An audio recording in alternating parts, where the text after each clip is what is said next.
এরপর আলোচনা হচ্ছে যে ভয় বা ডর, তাই তো। তে প্রতি সব হ্যাঁ সূক্ষ্ম 10 নম্বর সূত্রের এটা অর্থ করা যাবে। এই অভিনিবেশাদি মরণ ভয়াদি সূক্ষ্ম থেকে সূক্ষ্ম থেকে গেলে সময়ে ভরকে ওঠে। যেমন গাছের সূক্ষ্মের বীজ যদি কোথাও পড়ে থাকে তো সেও সময় এলে জমে এক বিশাল গাছ হতে পারে। অতএব অভিনিবেশ আদিকে নিজ মস্তিষ্ক থেকে সমূলে নষ্ট করে দেওয়া উচিত। মরণ ভয়ের ভাবনাকে অভিনিবেশ বলে। এই অভিনিবেশের বিষয়ে আমি আগেই বলেছি। অভিনিবেশের বা অভিনিবেশ ইত্যাদির সূক্ষ্ম থেকে সূক্ষ্ম রূপও হেয় আছে, ত্যাগের যোগ্য। যার ভয় হয়, যা থেকে মানুষ ভয় করে বা বহুত ভয় করে, তার ভাবনা বরাবর মস্তিষ্কের মধ্যে হয়। আর মানুষ যেরূপ বা যার ভাবনা করে থাকে তার দিকে এগিয়ে যেতে থাকে, তার দিকে ক্রমশ টানায়ও জমে যায়। যে মানুষকে সাপে কেটে ফেলে তার মস্তিষ্কে সাপের ভয় এত বেগে ছেয়ে যায় যে অল্প দেরিতে নিজেকে ভুলে যায় ও বেহুশ হয়ে যায়। আর বেহুশ হয়ে সাপের ভয়ের কারণে নিজেকে ভুলে সাপ বুঝে থাকে। এর ভূত থেকে ভয় পেলে লোক নিজেকে ভূতেই বলতে থাকে, কেননা ভয় পেয়ে নিজ রূপ ভুলে যায়। কলেরা ও প্লেগের ভয় করা ব্যক্তি কলেরা ও প্লেগের দিকে এগিয়ে থাকে, আর তাদের শরীরে কলেরা ও প্লেগের বিষ ফেলে থাকে। লোক বলে যে এর সেই মনি সমাজের নেই। মৃত্যুর ভয়কে তো ত্যায্য সবাই মানে। সবার সিদ্ধান্ত এই আছে যে মৃত্যু ভয় করা উচিত নয়। আমি বলছি যে সিদ্ধান্ত তো সবার আছে, কিন্তু যতক্ষণ মানুষ নিজেকে মৃত্যুর বসে ভাবছে ততক্ষণ মৃত্যু থেকে নির্ভয় হতে পারে না। এক ফাঁসির সাজা পাওয়া ব্যক্তিকে আপনি লাখ বোঝান যে নিজ মস্তিষ্ক থেকে মৃত্যুর বিচার, ভয় বা খেয়াল বের করে দাও, নিজ মস্তিষ্ক থেকে অভিনিবেশকে দূর করে দাও, তো সে এরূপ করতে পারে না। কিন্তু সে যখন শুনে যে হাইকোর্ট তাকে ছেড়ে দিয়েছে ও জেল থেকে মুক্ত করে দেওয়া যাচ্ছে, তো সে বিনা বোঝাতে মৃত্যু ভয় থেকে ওপরে হয়ে যায় আর তার মস্তিষ্কে ফাঁসি রূপী অভিনিবেশ থেকে স্বচ্ছ হয়ে চলে যায়।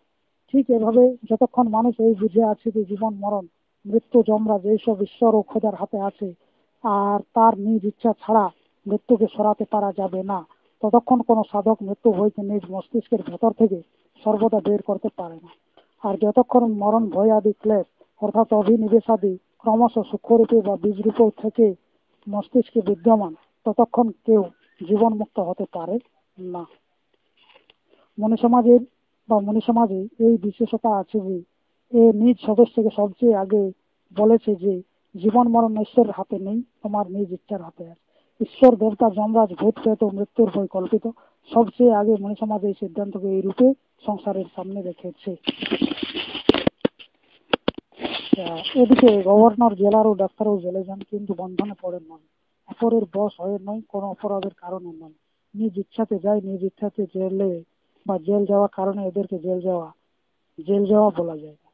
আর এদের জেল যাওয়া এদের কষ্টদায়ক হয় না। ঠিক এভাবে জীবন মুক্ত মনি ও যোগীও যদি নিজ সূক্ষ্ম শরীর থেকে সূক্ষ্ম লোকে নিজ ইচ্ছাতে যান, তো এদের আসা যাওয়া নিজ ইচ্ছার বা নিজ ইচ্ছায় হওয়ার কারণে দুঃখদায়ী হয় না, বরং সুখদায়ী হয়। যেমন গভর্নরের জেল দেখতে যাওয়া জেল যাওয়া বলা যায় না, ঠিক ওইভাবে আসল যোগী যদি নিজ ইচ্ছাতে কখনো স্থূল শরীর থেকে সূক্ষ্ম শরীরে প্রবেশ করেন তো তার মৃত্যু বলা যায় না।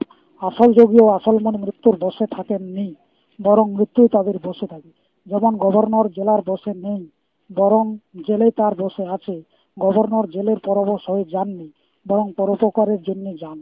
তিনি দেখার জন্য যান যে জেলে কাউকে অনুচিত রূপে কষ্ট দেওয়া হয়নি তো। ঠিক এভাবে আসল যোগী ও আসল মনে পরোপকার আমোদ প্রমোদ ধীরে সুস্থে হাঁটা ও লীলার দৃষ্টিতে আসেন ও যান। যেমন জীবনমুক্ত শ্রীকৃষ্ণাদির আসা যাওয়া সনাতন ধর্মী লোক মনি সমাজের সিদ্ধান্তই আসল সনাতন ধর্ম আছে। একে সমস্ত ঋষি মনি প্রাচীন কালেও মেনেছিলেন। এই সিদ্ধান্ত এদিকে অনেকদিন থেকে লুপ্ত হয়ে গিয়েছিল। এটাকে যদি সম্পূর্ণরূপে বলতে যাওয়া যায় তাহলে সদ্গুরুদেব চিন্ময়ী মহারাজের শরীর থেকে অমর হওয়ার উপায় আদ্যপান্ত পড়ুন, প্রায় অল্প অল্প পড়তে থাকেন, বস অভিনিবেশ নামের ক্লেশ জড় মূল থেকে নষ্ট হয়ে যাবে। আসল কথা এই যে এই আত্মা মৃত্যুর বসে নেই, মৃত্যু এর বসে আছে। ভূত প্রেত দেবী দেবতা নিরাকার সাকার ঈশ্বর যমরাজ ও মৃত্যু সব এই মানুষের মস্তিষ্কের কল্পনা। মানুষ স্বয়ং নিজ হাতে দেবতাকে গড়ে, আবার তা থেকে ভয় করেও মরে। মানুষ স্বয়ং নিজ মন থেকে এক গাছের উপর ভূতের কল্পনা করে আর স্বয়ং তাকে ভয় করে ও ভয়ে মরে। মানুষ যমরাজের কল্পনা করেছে আর এই কল্পিত যমরাজের ভয় সলকে মারছে। মৃত্যুকে অজেয় মানার কল্পনা জীব স্বয়ং করেছে আর পুনরায় তাকে অজেয় মেনে তাকে ভয় করে করে তার মুখে চলে যায়। মৃত্যুতে জীবন কোথায় আছে? মৃত্যু আছে, জীবনহীন আছে। তাহলে সে কি কাউকে মারবে? মৃতের শক্তি কোথায়? মৃত কি কাউকে মারবে? তা থেকে ভয় করা ছেড়ে দেন। মৃত্যুকে ঈশ্বর বানাননি। কোনো পিতা কি নিজ প্রিয় ছেলের পাশে কাঁকড়া বিছিয়া বানিয়ে রেখে দেবেন? লোক ঈশ্বরকে পিতাই নয় পরম পিতা মানেন। ওই করুণা সিন্ধু পিতা কি, যিনি আপনাদেরকে উৎপন্ন করেছেন, তিনি আপনাদেরকে মারার জন্য মৃত্যুকে বানিয়ে দেবেন? কখনো নয়। মজহবী লোক ঈশ্বরকে নিজ পিতা মানে। অতএব যদি ঈশ্বর না বানান তো সমস্ত মজহব লোককে মানতে হবে যে মৃত্যুর উৎপত্তিও হয় না কোনোদিনই। সংসারে মৃত্যু নয়, অমৃতে ভরা আছে। মৃত্যু সর্বব্যাপক নয়, মৃত্যু সর্বব্যাপক নেই। সর্বব্যাপক আছে সচিদানন্দ। কিন্তু আজকালের সমস্ত মজহবী নেতা ডেকে ডেকে সবাইকে এই বলছে যে মৃত্যুকে ভুলো না, মৃত্যুকে ভয় করো, আর কালকে নিজ উপরে নাচতে দেখো। ওরে মূর্খ, তুমি এই উল্টো শিক্ষা কেন দিচ্ছ? মৃত্যুকে ভুলো না, না সচিদানন্দকে না ভুলো। মৃত্যুকে স্মরণ রাখো, না সচিদানন্দকে স্মরণ রাখো। মৃত্যুকে ব্যাপক মানো, না সচিদানন্দকে ব্যাপক মানো। নিজ উপর ও চারদিক কালকে নাচতে দেখো, না সচিদানন্দকে খেলতে দেখো। মৃত্যুর জুজু স্বয়ং মানুষ নিজ মস্তিষ্কের কল্পনাতে বানিয়ে রেখেছে।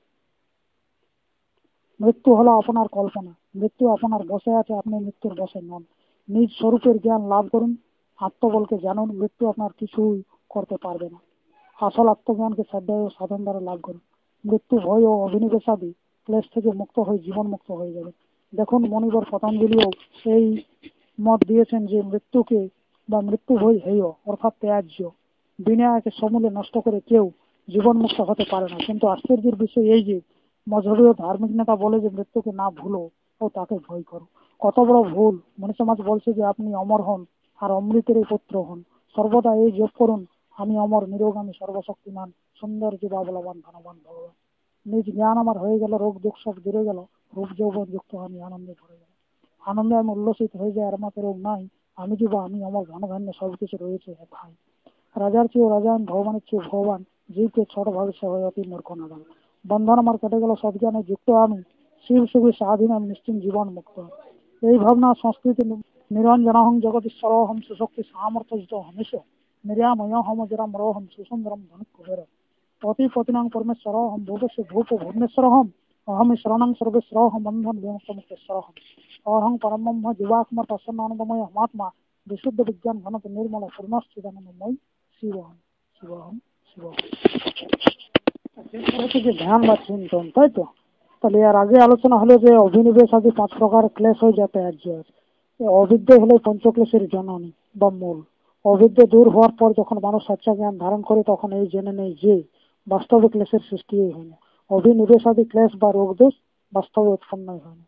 মজহবী বা ধার্মিক সম্প্রদায় লোক বলে যে সংসারে যা কিছু উৎপন্ন হয়েছে সবার রচনাকারী, উৎপন্নকারী বা সৃষ্টিকর্তা হলেন ঈশ্বর।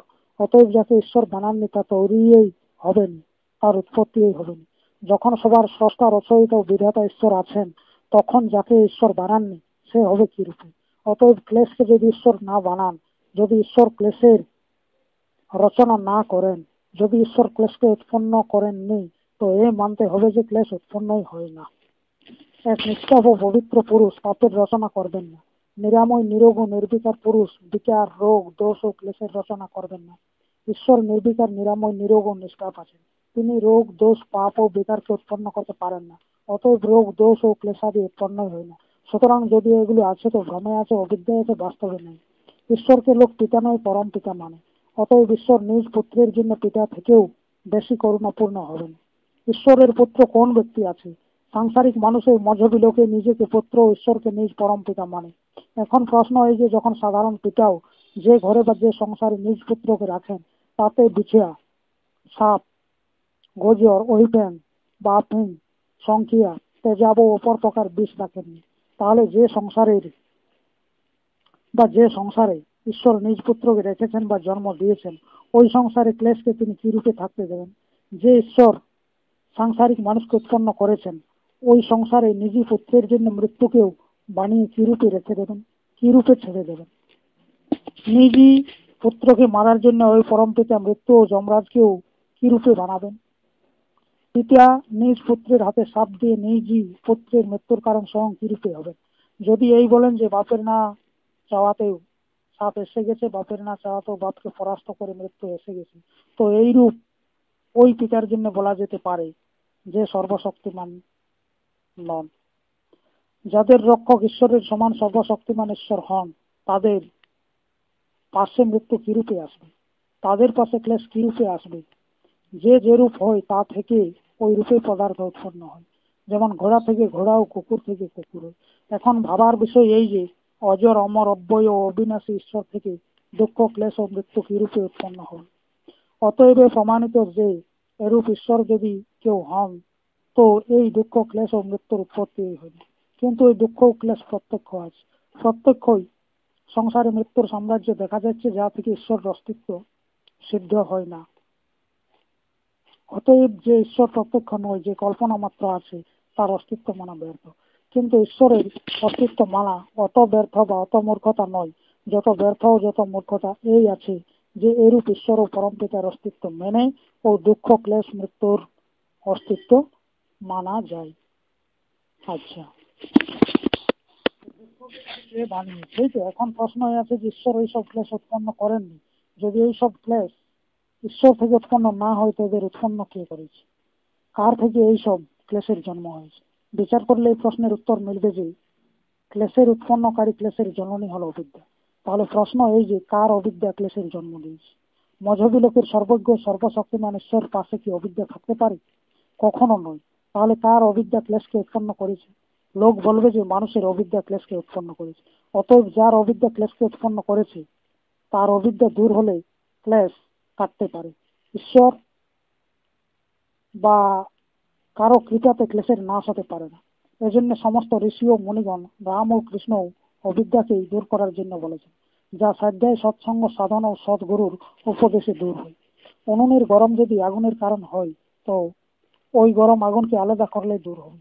আগুন না বের করে যদি উনুনের পাশে ভগবত ভজন করা যায়, তো উনুনের গরম দূর হবে না। ঠিক এভাবে এই সব ক্লেশের কারণ হলো অবিদ্যা। অতএব বিনা এই অবিদ্যাকে দূর করে এই সব ক্লেশাদি দূর হতে পারে না।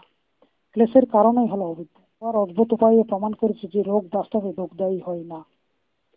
রোগ বাস্তবে রোগ নয়, সে তো সময়ে সময়ে পরিষ্কারের জন্য আসে। কিন্তু মানুষ নিজ অবিদ্যা বা অজ্ঞানে তাকে রোগ জেনে তাকে ভয় করে ও ঔষধ আদি তথা ডাক্তারের মদতে পরিষ্কারকে রুখে তাকে ভয়ঙ্কর রোগ ও দুঃখ দরদের কারণ বানিয়ে নেয়। একে উপরোক্ত গ্রন্থে বিস্তারের সাথে লিখেও দিয়েছে। মৃত্যুরও অস্তিত্ব নেই, এই বিদ্যার বা অবিদ্যার কারণে আছে। বিয়োগাদি থেকে, কামজন্য প্রেম থেকে বা মনের অশান্তির কারণে যে দুঃখ হয়, সেও অবিদ্যার জন্য। তাকেও আগেই বলেছি, যা শান্তিদায়ী বিচার বেদান্ত সিদ্ধান্ত সত্য সুন্দর স্বতন্ত্র বিচার আদি রচিত গ্রন্থের পাঠ করলেও পরিষ্কার হয়ে যায়। অতএব যত ক্লেশ আছে তাদের সৃষ্টি হয় না, সেগুলি তো অবিদ্যা অজ্ঞান ও ভ্রমে ভাসছে। বাস্তবিক তথা সত্য স্বতন্ত্র নিরপেক্ষ আত্মজ্ঞান থেকে ক্লেশের জননী অবিদ্যা নষ্ট হয়ে যায়। তাহলে ক্লেশ আপনা আপনি সমূলে নষ্ট হয়ে যায়। কিন্তু ওই সাচ্চা আত্মজ্ঞান, যা থেকে অবিদ্যা নষ্ট হয়ে যায়, বারবার চিন্তান ও মনন হওয়া উচিত, নইলে তো ওই সদ্জ্ঞান দৃঢ় হয় না। এই কথাকে নিয়ে মনিবর পতঞ্জলি যে নিজ যোগ দর্শন শাস্ত্রে 2য় সূত্রের 11তম সূত্রে বলেছেন যে ধ্যান হেয়স তদবৃত্তয়া, ওইসব বৃত্তি যেগুলি অজ্ঞান এবং অবিদ্যার কারণে হয়ে থাকে, যার পঞ্চক্লেশের জননী, তাদের ত্যাগ, তাদের উৎপাটিত বা তাদের ন্যাস ধ্যান দ্বারা হয়। ধ্যান দ্বারা এইসব বৃত্তির ত্যাগ করে দেওয়ার যোগ্য আছে। এই ওপরের সূত্রের অর্থ, যার বিষয়ে আমি এই লেখা বাধ্যের উপর থেকে বলে আসছি। ধৈ চিন্তায়ন, টু থিঙ্ক অব ধাতু থেকে ধ্যান শব্দ হয়েছে। ধ্যানের অর্থ আছে একাগ্র মনে কোন তত্ত্বের চিন্তন, স্মরণ বা মনন। অতএব ওপরের সূত্রের ভাবার্থ এই হলো যে সত্য জ্ঞান দ্বারা অবিদ্যার নাশ হয়ে অবিদ্যা থেকে উৎপন্ন হওয়া বৃত্তি নষ্ট হয়। ওই সত্য জ্ঞানের বারবার চিন্তন মনন ও স্মরণ করলে ওই সাচ্চা জ্ঞান দৃঢ় হয়ে যায়, আর মন তার উপর বরাবর জমে থাকে, যা থেকে ক্লেশের জননী অবিদ্যাযুক্ত বৃত্তি নষ্ট হয়ে যায়।